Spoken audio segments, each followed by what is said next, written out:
Good morning, everybody. This is Stephen Pugh of the Home Bible College. It's July the 20th and it's 1 Corinthians chapter 3 that we're looking at today. My password for today is the whole of verse 1.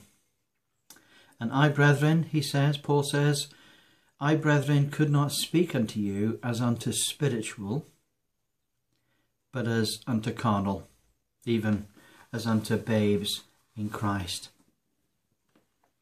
Now, there's nothing wrong with being a baby if you're young. There's nothing wrong with being a baby if you're new in the faith. There's nothing wrong with being a baby when you're little. But, says Paul, we have now a church here at Corinth that has existed for a while, and we have a lot of grown-up babies.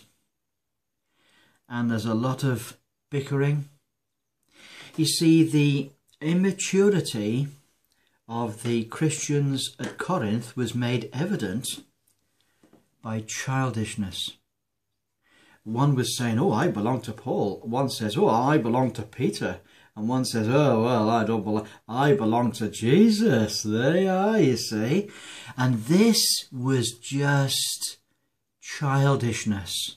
It's childishness. Paul says, I can't talk to you as mature Christians. You are being childish. You are being carnal. Now, the word carnal there means of the flesh. In fact, in verse 3, Paul asked the question. He says, are you not carnal? He says, I hear that there is envyings and strife among you and divisions among you. Are you not carnal and walk as men? Walk as men. These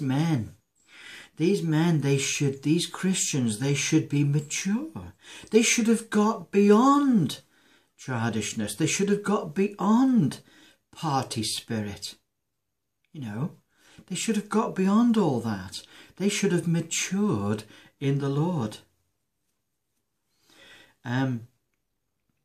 Later on he says, do you not realise that that church of yours is the temple of God? And it's the temple of God because the Spirit of God dwells among you.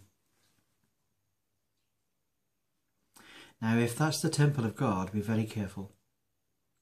Because if you divide or defile the temple of God, then God will destroy you. Now, that doesn't mean to say that they'll be destroyed in the sense of losing salvation. He's not talking about salvation. He's talking about the church. And he says, if you divide it, then God will destroy you. He will set you to one side. Your Christian life will be squashed. Oh, you'll be saved. You'll come out of it by the skin of your teeth. But there'll be nothing for the Lord in your life because the very thing that he has constructed around you and among you, which is the blessing of Christian fellowship and service, it would have all been destroyed. And destroyed by what? Destroyed by petty, childish rivalry and strife and division. They're in a state, aren't they? This church is in a mess. It's full of little parties that aren't talking to one another. Paul will deal with them firmly. God bless you. That's my thought for today, and I'll look forward to talking to you tomorrow. Bye for now.